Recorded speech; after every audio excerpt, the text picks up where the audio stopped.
Excel में काम करते वक्त हम लोगों के सामने कुछ एरर्स आ जाते हैं और उसको सॉल्व करने में हमें कुछ टाइम लग जाता है क्योंकि हमें उसका रीज़न ठीक से पता नहीं होता है। तो आज की इस क्लास में हम बात करेंगे उन एरर्स के बारे में, कैसे वो एरर्स आते हैं, कैसे हम उसको इजीली सॉल्व कर सकते हैं।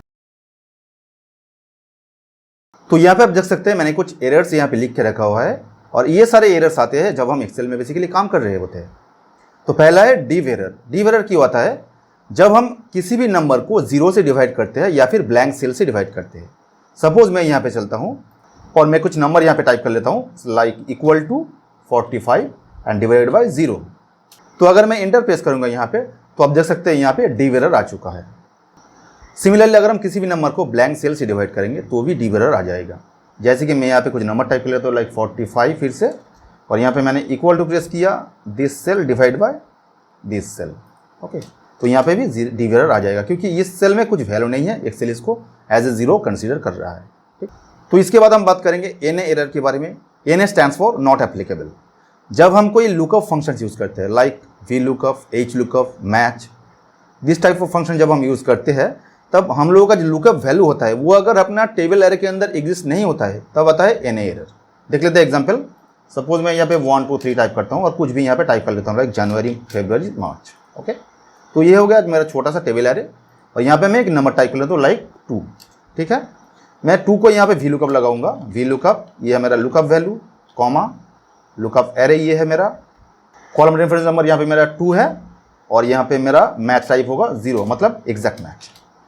तो यहाँ पे देखिए फरवरी आ चुका। अगर मैं इस जो लुकअप वैल्यू है इसको चेंज कर दूंगा, सपोज मैं 2 की जगह यहाँ पे 4 प्रेस कर देता हूँ। ओके, तो देखिए एन एरर आ चुका है क्योंकि ये जो लुकअप वैल्यू है हम लोगों का 4 4 ये इस रेंज के अंदर एग्जिस्ट नहीं करता है, इसलिए ये एन एरर आ चुका है। नेक्स्ट जो एरर है वो है नेम एरर। नेम एरर क्या है? बेसिकली जब हम कोई भी फॉर्मूला अप्लाई कर रहे हैं एक्सेल में, अगर हम कोई फॉर्मूला का नाम गलत टाइप करते हैं या फिर हमने जो नाम टाइप किया फॉर्मूला का वो एक्सेल के अंदर एग्जिस्ट नहीं करता है, तब आता है नेम एरर। सपोज मैं यहाँ पे टाइप करता हूँ सम। ओके, सम टाइप किया मैंने, इस रेंज को मैंने सम किया, तो यहाँ पे सही से काम कर रहा है ये सम। लेकिन अगर हम यहाँ पे कुछ चेंज कर देंगे, लाइक हमने गलती से सपोज यहाँ पे सम की जगह SUN टाइप कर दिया, तो यहाँ पे आ जाएगा नेम एरर। तो ये है बेसिकली नेम एरर। इसको सॉल्व करने के लिए आप अपना जो फंक्शन आपने टाइप किया है उसका स्पेलिंग चेक कर लीजिए। ठीक है, तो नेक्स्ट जो एरर है वो है नल एरर। नल एरर बेसिकली क्या है? हम जो रेंज पास कर रहे हैं फॉर्मूले के अंदर, अगर हम सही से नहीं पास करेंगे तो नल एरर आ जाएगा। देख लेते हैं एग्जांपल।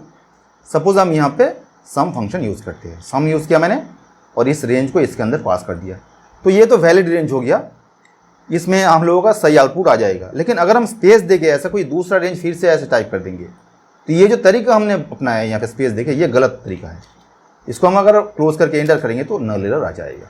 तो मतलब नल एरर आपके फॉर्मूले के अंदर है, तो आपने जो रेंज पास किया है फॉर्मूले के अंदर उसको आप चेक कीजिए, उसको फिक्स कीजिए, तो आपका जो एरर है वो फिक्स हो जाएगा। ठीक है, तो नेक्स्ट जो एरर है वो है नम एरर। तो नम एरर क्यों आता है? बेसिकली जब हम एक्सेल का जो नंबर लिमिट है उसको क्रॉस कर जाते हैं या फिर हमने कुछ गलत नंबर एंटर कर दिया। सपोज हम देख लेते हैं, जो स्क्वायर रूट होता है एक्सेल में बेसिकली वो पॉजिटिव नंबर के साथ होता है। अगर हम यहाँ पे स्क्वायर रूट टाइप करेंगे SQRT, तो यहाँ पे अगर हम कुछ नंबर पास करेंगे तो उसका स्क्वायर रूट निकल के आ जाएगा। सपोज मैंने 9 पास किया यहाँ पे, तो ऑब्वियसली यहाँ पे 3 आ जाएगा रिजल्ट। लेकिन अगर हम 9 की जगह -9 पास करेंगे तो क्या होगा? देखिए यहाँ पे स्क्वायर रूट के अंदर क्या है, यहाँ पे माइनस वैल्यू एक्सेप्टेबल नहीं है, इसको अगर हम पास करेंगे तो यहाँ पे नम एरर आ जाएगा। और इसको छोड़ के अगर हम कोई लार्ज नंबर एंटर करेंगे, जैसे कि हम देख लेते हैं यहाँ पे, लाइक हम यहाँ पे एंटर करते हैं 2 to the power 4, तो यहाँ पे क्या आ जाएगा? इसका रिजल्ट आ जाएगा 16। लेकिन अगर हम 2 to the power यहाँ पे 4 की जगह 4000 कर देंगे तो ये जो नंबर ये प्रोड्यूस करेगा यहाँ पे वो एक्सेल का जो लिमिट है उसको क्रॉस कर जा रहा है बेसिकली। अब देखिए यहाँ पे भी नम एरर आ जाएगा।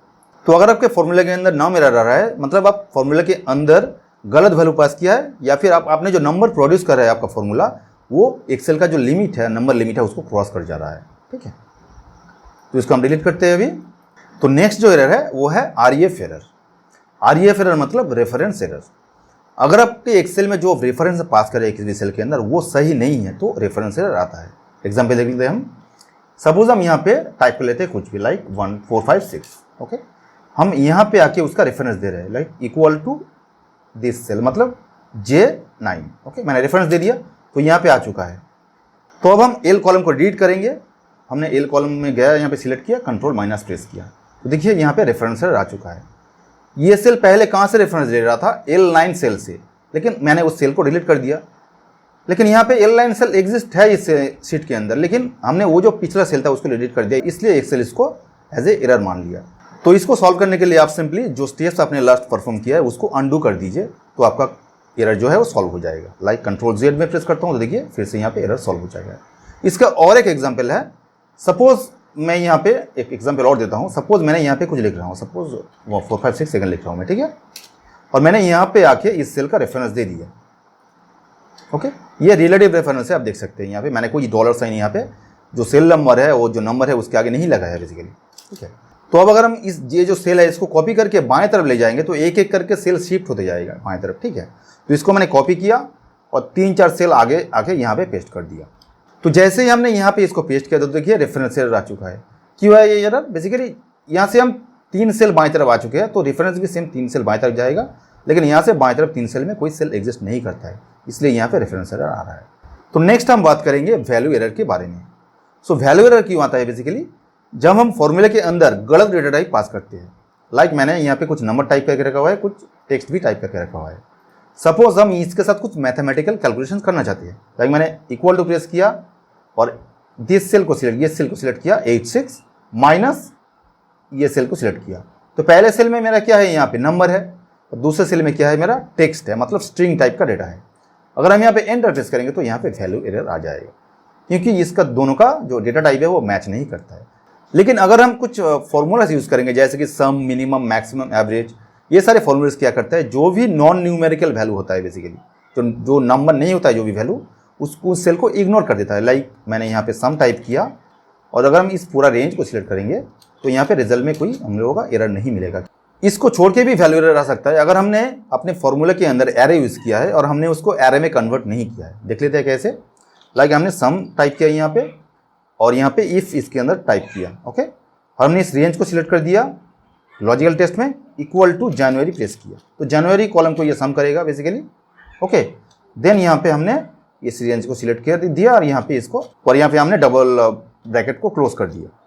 अगर हम इसको यहाँ पे एंटर प्रेस करेंगे तो यहाँ पे वैल्यू एरर आ जाएगा, क्योंकि हमने अपने फॉर्मूले के अंदर एरे यूज़ किया है लेकिन हमने इसको एरे फंक्शन में कन्वर्ट नहीं किया।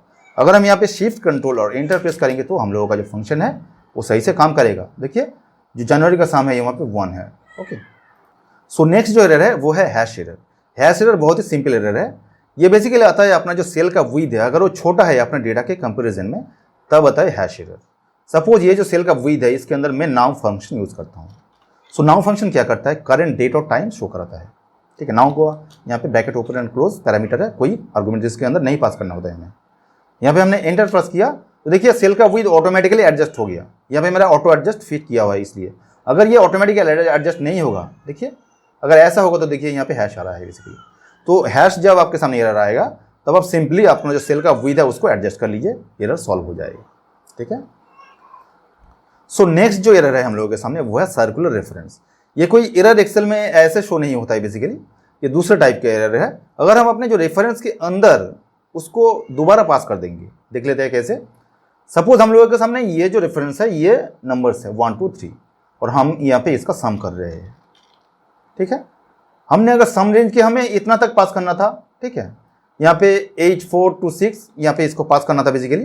लेकिन अगर हम गलती से जो सेल में हम सम एंटर कर रहे हैं उस सेल को भी ऐसे इंक्लूड कर लेते हैं और यहाँ पे इसको एंटर करते थे, तो यहाँ पे देखिए यहाँ पे ये जो एरर है ये है सर्कुलर रेफरेंस।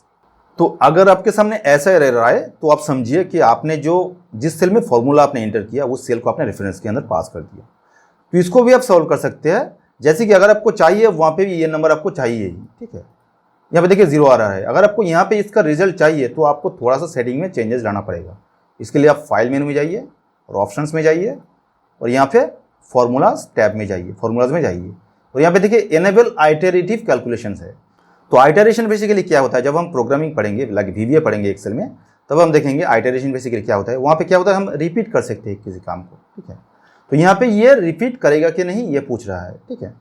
तो यहाँ पे ये 100 टाइम रिपीट करेगा बोल रहा है, हमने इसको एनेबल कर दिया, इसलिए हम यहाँ पे 1 प्रेस करेंगे। हम 2 भी प्रेस करके देखेंगे क्या होता है बेसिकली। यहाँ पे हम ओके किया और फिर से हम यहाँ पे सम, देखिए ये ऑटोमेटिकली यहाँ पे आ चुका है। हमने इसको रेफरेंस के अंदर डाल दिया, फिर भी यहाँ पे ये रिजल्ट शो हो रहा है। और अगर हम वो जो आइटरेशन नंबर है उसको इंक्रीज कर देंगे तो ये रिपीट होते जाएगा। जैसे कि यहाँ पे 6 आ रहा है अभी ना, अगर हम फिर से यहाँ पे जाएंगे फाइल में, ऑप्शंस में, और फॉर्मूलाज में जाएंगे और यहाँ पे 1 की जगह पे 2 कर देंगे, तो अब हम फिर से इस फंक्शन को अप्लाई करेंगे। आइटरेटिव क्लिक करने के बाद मैंने 2 वहाँ पे अप्लाई किया। अब देखिए मैंने यहाँ पे इक्वल टू प्रेस किया, सम प्रेस किया और इस रेंज को सिलेक्ट कर दिया मैंने ऐसे, उसके अंदर ही जिसमें हमने फॉर्मूला अप्लाई कर रहे हैं बेसिकली। ठीक है, हमने इसको क्लोज किया और इंटर प्रेस किया। देखिए अब रिजल्ट 12 है, क्योंकि ये 2 बार रिपीट कर रहे हैं यहाँ पे। और यहाँ पे मैजिक देखिए आप, अगर आप किसी दूसरे सेल में जाएंगे कुछ भी टाइप करेंगे तो यहाँ पे देखिए ऑटोमेटिकली नंबर बढ़ रहा है। तो हर एक टाइम में यहाँ पे लूप चल रहा है बेसिकली, और उस वैल्यूज़ को सम करते जा रहा है ये। सो ये जो आइटरेटिव ऑप्शन है इसके बारे में हम डिटेल में बात करेंगे जब हम VBA पढ़ रहे होंगे। ठीक है, सो आज के इस वीडियो में इतना ही। इस वीडियो में हमने जाना एरर्स क्या होता है बेसिकली एक्सेल में और उसको हम कैसे सॉल्व कर सकते हैं। वीडियो अच्छा लगा तो वीडियो को लाइक कीजिए, शेयर कीजिए। चैनल में पहली बार तो चैनल को सब्सक्राइब कीजिए, बेल आइकन को प्रेस कर दीजिए। हम मिलते हैं नेक्स्ट वीडियो में। Till then keep learning and keep practising.